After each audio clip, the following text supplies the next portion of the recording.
I'm bringing you 5 players that I believe you should buy right now in Dynasty football. Do me a massive favor. Go ahead and drop a like to show some love. Subscribe if you like Dynasty content. And before I even name one of these 5 players, I want you to pause the video, drop a comment, tell me who you think is going to be in this video. One player. I just want to know who you think is the best buy low right now in Dynasty football. And hey, just before we get to those players, do you want my rankings, Badaki's rankings, all of your favorite YouTube content creators rankings? Then go ahead and use our code LAND, L-A-N-D, at flockfantasy.com/land. That will get you 30% off your membership. And if you choose the Mother Flocker tier, we're going to grade one of your Dynasty teams on a live stream. There's a pinned comment down below with a direct link. Okay, let's start with my first buy right now today in Dynasty football. And that would be Calvin Ridley. Now, if you've been with this channel for quite some time, then you would know I have been screaming to buy Calvin Ridley pretty much since he was suspended. There was a point when he went all the way down to wide receiver 60, and I still don't think even today that his price in the community market has properly adjusted. He's currently ranked as a wide receiver 33. He's my wide receiver 27. And it's funny because on our redraft channel, I actually brought him as someone I was slightly concerned about. And that's solely the only reason being because he was top 15 at the wide receiver position in best ball rankings. I don't understand how someone could be top 15, top 16 consensus in best ball 2023 fantasy draft rankings and still be outside the top 30 in Dynasty wide receiver rankings. Those two things don't compute to me. But here we are still again. You might be annoyed, but I'm telling you, I promise you, it's a good buy. Go buy Calvin Ridley. This is a proven superstar wide receiver and superstar fantasy asset. Calvin Ridley has put up big numbers his entire career. I mean, often we forget this dude stepped in as a rookie and put up 10 touchdowns in 2019, finishing as a top 24 wide receiver, almost 13 points per game. Then every year after that, he has been fantastic, including the 2020 season. You can see where he put up over 1,300 yards, 9 touchdowns, 18.8 points per game, finishing as a wide receiver 5. And even in 2021, was going through a lot of those mental health issues, you know, the injury, and he still averaged over 14 points per game. Those numbers are more impressive when you look at the fact that he hasn't really played an entire season anyway. Even in that game, even in that season in 2020, where he had the wide receiver 5 finish, he still missed a game. But anyway, I mean, what could Calvin Ridley do if he actually played an entire season? Don't forget, this was just less than 2 years ago. Calvin Ridley was an elite asset in everyone's eyes. Everyone's eyes. As early as September of 2021, he was ranked as the wide receiver 3 in Dynasty football. Do not forget who Calvin Ridley is. Put some respect on my guy's name. And the reason he's not ranked so high right now, I keep hearing people say, well, he's old now. Come on, guys. He's old now? I mean, as of today, Calvin Ridley is 28 and about a half years old. We're talking still about 3 to 4 years of really good production or more. And let me explain for 1 second. Because of his late entry to the NFL, Calvin does not have many miles on his body. Hanging with me here, right? For reference, I'm going to show you all players that are the same age as Calvin Ridley here, okay? And we're going to look at the amount of games they've played in their entire career. Amari Cooper is the same age as Calvin Ridley. He's played 125 games. Mike Williams, the same age as Calvin Ridley, 85 games. Tyler Boyd, same age, 103 games. Calvin Ridley hasn't even played 50 games in the NFL. There's not much wear on those tires. No serious long-term injury concerns. No ACL, MCL tears. No Liz Frank, no Achilles, no hamstring tears. Like, he typically plays through these knick-knack injuries, but he has no serious injuries to even mention. Why are we worried about this guy who less than a year and a half ago was valued as the wide receiver 3 in Dynasty, and now we're worried about his age? Come on. I mean, this is a player with not much wear and tear on his body, and the Jags knew that when they made the trade for him. And speaking of the Jags, now he joins probably an even better offense than what he was on in Atlanta, an ascending Trevor Lawrence-led offense that has already improved without him. Check this out. From 2021 to 2022, the Jags offense, just a huge turnaround. In total points per game, they're top 10. Total yards per game, top 7. Pass yards per game, top 10. Passing touchdowns a game, top 12. Every single number, we see a huge turnaround for this team. And that had a lot to do with one Trevor Lawrence, who in 2022 drastically improved his completion percentage, had way more passing yards, way more passing touchdowns, cut back on the interceptions, higher QBR, and finished even better as a fantasy quarterback. And we're talking about Christian Kirk, just finished as the wide receiver 14. I mean, I feel crazy that I'm sitting here still saying that Calvin Ridley's a value, but his market has not adjusted, in my opinion. Christian Kirk last year finished as a wide receiver 14, a career year, 1,100 yards. Even Zay Jones was a top 24 wide receiver in fantasy football. Now you enter your new wide receiver 1, Calvin Ridley. He's going to absolutely eat in this offense. And that doesn't mean that Kirk and Jones won't be involved, but Ridley will be the number 1 in my opinion. He is just not the same. One of these things is not like the other. That would be Calvin Ridley. So let's talk about some players that I believe you could trade away to get Calvin Ridley. Keep in mind, as we always say, these are starting points. They're not finishing lines, right? There's a lot of different counters you might have to go through to get the right deal done for each person. But how about Chris Godwin? And I know a lot of people might not like this. I like Chris Godwin, the player. I think he's a great player, but I don't see Chris Godwin's value just skyrocketing with Baker Mayfield at quarterback. I've talked about how bad Baker has been for fantasy wide receivers. I don't think the age is actually all that different. Why not go get a Calvin Ridley? You might be able to get picks and Calvin Ridley. Go send Dalton Kincaid. Go send Deontay Johnson, Christian Kirk, maybe DeAndre Swift, Kirk Cousins, Devon A-Chain, Rashad White. And if you're looking at draft picks right now in rookie drafts, he's valued at the 111 to the early 2nd round, or send a couple late seconds for next year if you're a competing team. I don't think you're going to regret buying Calvin Ridley. Honestly, I don't see how he fails in Jacksonville. Okay, the second player that I think you guys should go buy, and for these, I'm going to bring you a couple running backs. I'm going to bring you every position today, actually. But the running backs that I'm bringing you are not obvious names. They are low-key buys that I think could pay off in the long run.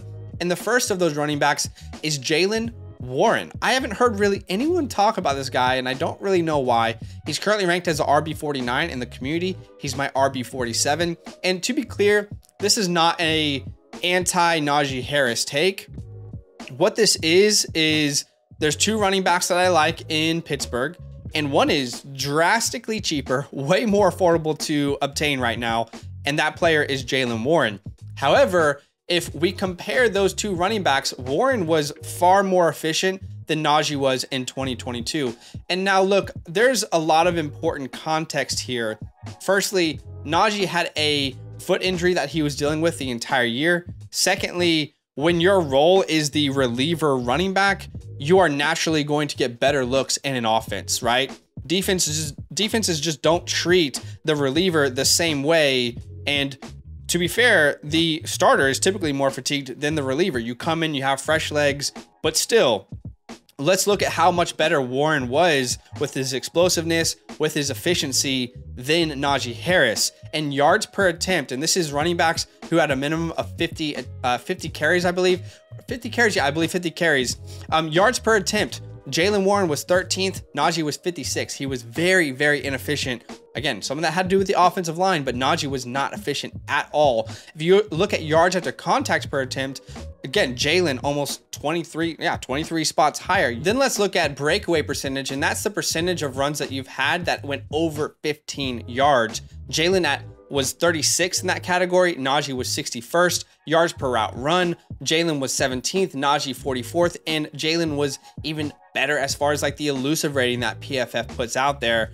In almost every efficiency metric, Jaylen Warren was better than Najee Harris. Again, you know, context is important, but to be fair, they were both behind a very poor offensive line, which thankfully has improved this offseason. And I just don't see a way that his efficiency doesn't lead to more opportunities, to a bigger piece of that pie. I mean, keep in mind, this was an undrafted free agent that came in, not only made a team, but established an important role for himself. No one anticipated that. And as an undrafted free agent rookie, he accounted for over 15% of this team's total rushing attempts, while Najee accounted for over 54%.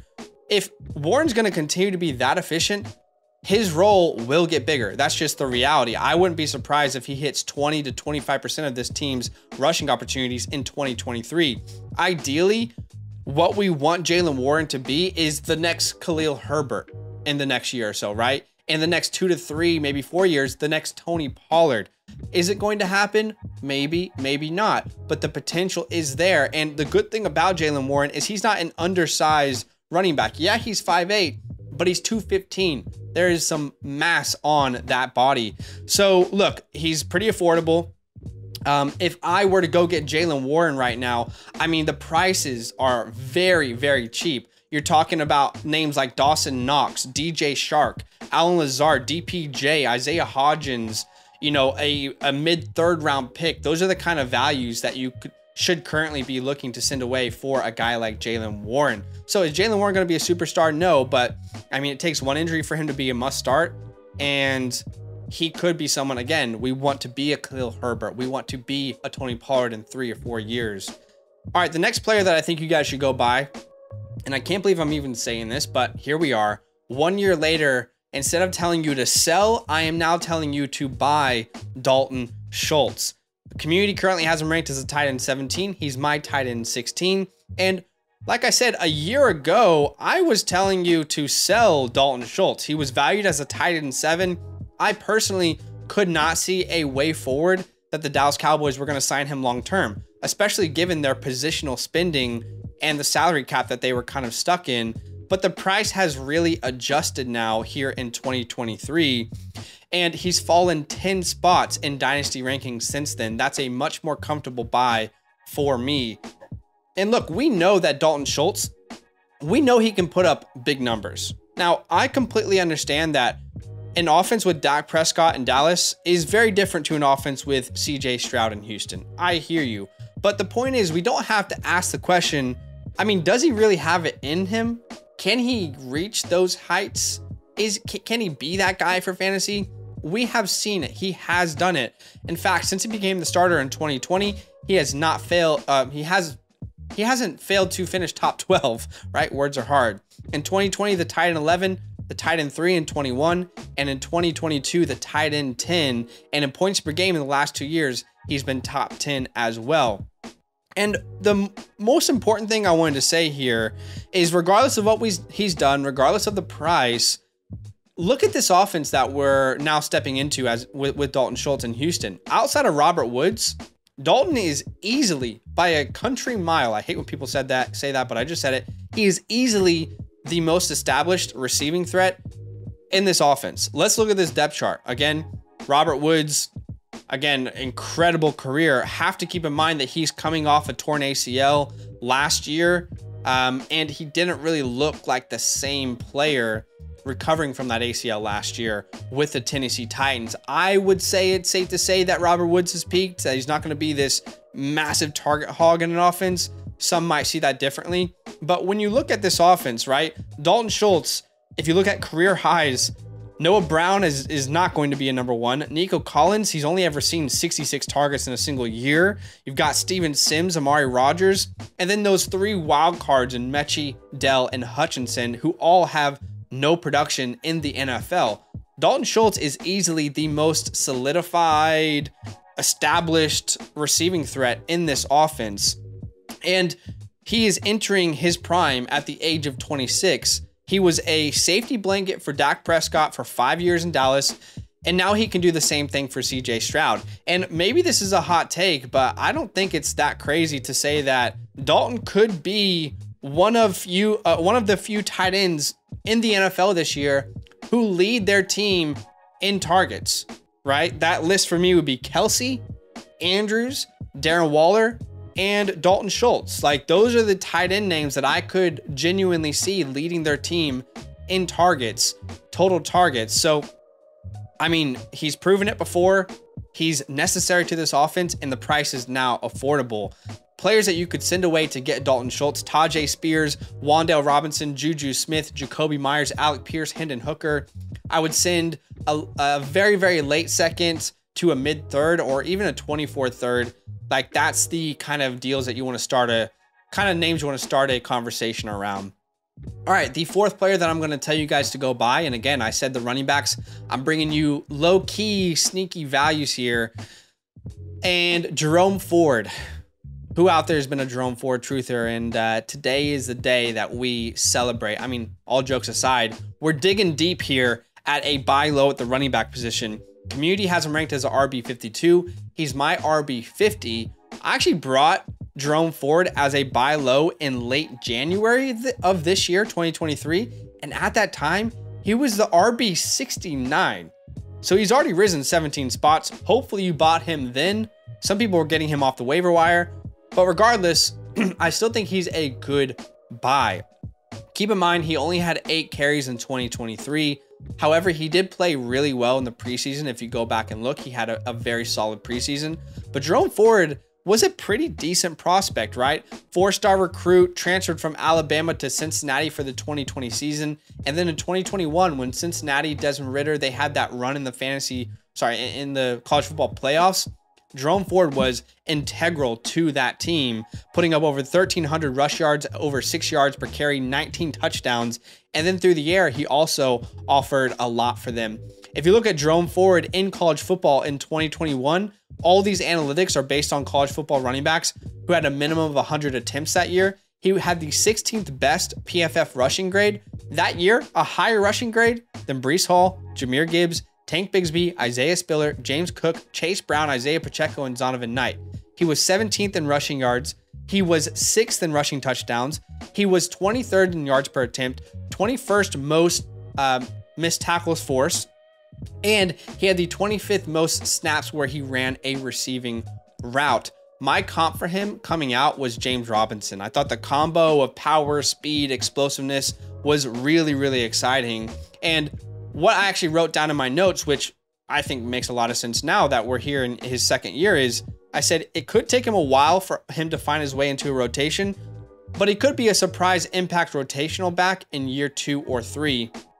And now I think we're in that year 2 where he could play an important role. You look at that depth chart, right? He was buried last year, but now he's going to emerge. Kareem Hunt, unsigned, will not return to Cleveland. Dearness Johnson is a Jacksonville Jaguar.